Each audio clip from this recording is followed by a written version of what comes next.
नमस्कार दोस्तों, एक बार फिर से स्वागत है हमारे YouTube चैनल एम्पायर अनटोल्ड में। जैसे कि आप सुन रहे थे भूतिया हाईवे और खूबसूरत चुड़ैल की प्रेम कहानी, तो शुरू करते हैं इस कहानी को। रमेश ने कांपते हुए अपनी आंखें बंद कर ली। उसकी सांसें तेज हो रही थी और कानों में अपने बेटे की मासूम आवाज गूंज रही थी। पापा, आप कब आओगे? मुझे डर लगता है। रमेश को लगा कि उसने अपने बेटे को निराश कर दिया। उसकी पत्नी की आंखों में वो बेचैनी साफ दिख रही थी जो उसे रातों में सोने नहीं देती थी। रमेश की जिंदगी अब उसके परिवार के लिए एक अधूरी कसौटी बन गई थी। वह बार बार खुद से सवाल कर रहा था कि आखिर उससे ऐसा कौन सा पाप हुआ है जिसकी सजा उसे इस भयानक रूप में मिल रही है। जैसे ही रमेश ने काली हवेली की तरफ कदम बढ़ाया, उसे महसूस हुआ कि हवा अचानक भारी हो गई है। हवेली के चारों ओर सूखे पेड़ खड़े थे जिनकी शाखाएं किसी हड्डी की तरह लग रही थी। हवेली का बड़ा काला दरवाजा खुद ब खुद उसके सामने खुल गया। अंदर का अंधेरा गहराई तक डरावना था। रमेश जैसे ही एक कदम अंदर रखता है, उसे किसी के रोने की आवाज सुनाई देती है। वह आवाज इतनी दर्दनाक थी कि रमेश का दिल बैठने लगा। आवाज ने उसे चीखते हुए हवेली के कमरे तक पहुंचा दिया। वहां उसने देखा कि एक बच्चा कोने में बैठा है, लेकिन जैसे ही वह बच्चा मुड़ा, उसका चेहरा खून से लथपथ था और आंखें जल रही थी। वह चीखते हुए बोला, तूने मेरा बचपन खराब कर दिया। रमेश पूरी तरह डर गया। उसकी आंखों के सामने वह बच्चा अपनी दर्द भरी कहानी दोहरा रहा था। रमेश घुटनों के बल बैठ गया और रोते हुए बोला, मुझे माफ कर दो, मैंने कुछ नहीं किया। तभी हवेली के दूसरे कमरे से कई और आत्माएं प्रकट हुई। हर आत्मा के चेहरे पर गुस्सा और दर्द झलक रहा था। उनमें से एक औरत ने चीखते हुए कहा, तूने हमें मौत के घाट उतारने वालों का साथ दिया। क्या तूने कभी सोचा कि हमारे परिवार पर क्या बीती होगी? रमेश की आंखों में आंसू बहने लगे। उसे अपने परिवार का ख्याल आया। क्या वे भी कभी उसके बिना ऐसे ही तड़पेंगे? वह दर्द से भर गया। अचानक हवेली की दीवारों से खून टपकने लगा। वह खून जमीन पर जमा होकर एक विशाल आकृति का रूप लेने लगा। वह आकृति धीरे धीरे एक भूतिया और खूबसूरत महिला में बदल गई। रमेश ने देखा कि वह वही लड़की थी जिसे उसने हाईवे पर देखा था, लेकिन अब उसका चेहरा और भी डरावना था। उसने गुस्से में कहा, तुझे लगता है कि तू इस सजा से बच जाएगा? यहाँ हर आत्मा तुझसे अपना हिसाब लेगी। रमेश ने चिल्लाकर पूछा, तुम कौन हो और मेरा क्या दोष है? लड़की ने रमेश को एक आईना दिखाया। उस आईने में रमेश को वह सारे दृश्य दिखने लगे जहाँ वह अपने अनजाने में ऐसे ट्रकों को सामान पहुँचाने में मदद कर रहा था जिनमें मानव तस्करी हो रही थी। रमेश सन रह गया। लड़की ने कहा, यह सिर्फ शुरुआत है। अब तुझे वो सच जानना होगा जो तुझे इस हाईवे से जोड़ता है। यह सिर्फ कर्मों का फल नहीं, बल्कि तेरे अतीत से जुड़ा एक गहरा राज भी है। रमेश ने हिम्मत जुटाकर पूछा, क्या राज? लड़की ने मुस्कुराते हुए कहा, सच्चाई जाननी है तो इस हवेली के नीचे की सुरंग में जा, वहाँ तेरा असली सामान होगा।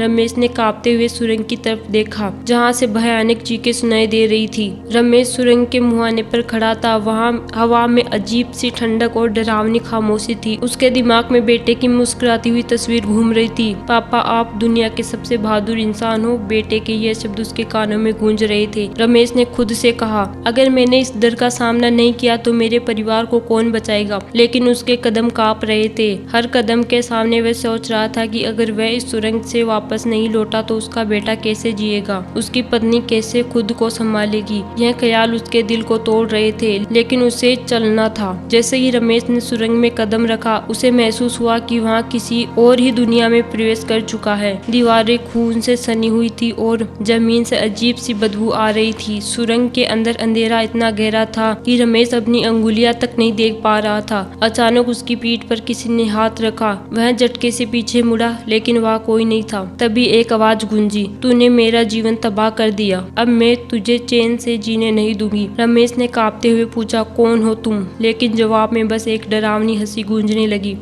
कुछ ही पल बाद रमेश के सामने एक भूतिया आकृति प्रकट हुई। उसकी आंखें जल रही थी और उसका चेहरा किसी खंडित मूर्ति जैसा था। रमेश पीछे हटने की कोशिश कर रहा था, लेकिन उसके कदम जमे हुए थे। रमेश ने कांपती आवाज में पूछा, तुम कौन हो और मैं तुमसे कैसे जुड़ा हूँ? वह आकृति चिल्लाते हुए बोली, तूने मेरी मौत का कारण बनने वालों की मदद की थी। तूने उनके लिए सामान ढोया जो हमें मारते थे। तूने उन्हें बढ़ावा दिया। रमेश फूट फूट कर रोने लगा। उसने हाथ जोड़कर कहा, कहा, मुझे सच में नहीं पता था कि मैं किसकी मदद कर रहा हूँ। मैं सिर्फ अपने परिवार के लिए पैसा कमा रहा था। आकृति ने गुस्से से कहा, तेरा परिवार तुझसे ज्यादा मासूम था, लेकिन अब तुझे उनकी रक्षा करने का अधिकार नहीं। तूने अपनी मजबूरी को बहाना बनाकर पाप किया। रमेश के आंसू थम नहीं रहे थे। उसे अपने बेटे और पत्नी का ख्याल आया। क्या वह कभी उन्हें फिर से देख पाएगा? सुरंग के अंदर रमेश को एक बड़ा लकड़ी का दरवाजा दिखाई दिया। दरवाजे के ऊपर लिखा था, सच का सामना करने की हिम्मत कर। रमेश ने जैसे ही दरवाजा खोला, उसकी आंखें हैरानी और डर से फैल गई। कमरे के बीचों बीच एक बड़ी टेबल थी, जिस पर उसके ट्रक के सफर की तस्वीरें लगी हुई थी। उन तस्वीरों में हर वह रास्ता, हर वह गाड़ी दिख रही थी जिसमें उसने अनजाने में मानव तस्करी और मासूमों की हत्या में योगदान दिया था। रमेश के पैरों तली जमीन खिसक गई। तभी एक और आकृति सामने आई। वह एक छोटी बच्ची थी जो रोते हुए बोली, तुम्हारी वजह से मेरी मौत हुई है। मेरे माता पिता आज भी मेरी तलाश कर रहे हैं। रमेश का दिल टूट गया। वह बच्ची उसे घूरते हुए बोली, अब तुम्हें वही दर्द सहना होगा जो मैंने सहा। रमेश ने हिम्मत करके पूछा, मुझे बताओ, मैं कैसे इस पाप से मुक्त हो सकता हूँ? सुरंग में फिर से वही खूबसूरत लड़की प्रकट हुई। इस बार उसका चेहरा और भी गंभीर था। उसने कहा, मुक्ति इतनी आसान नहीं है। तुम्हें अपने कर्मों का हिसाब देना होगा। अगर तुम सच में सच्चाई जानना चाहते हो तो इस सुरंग के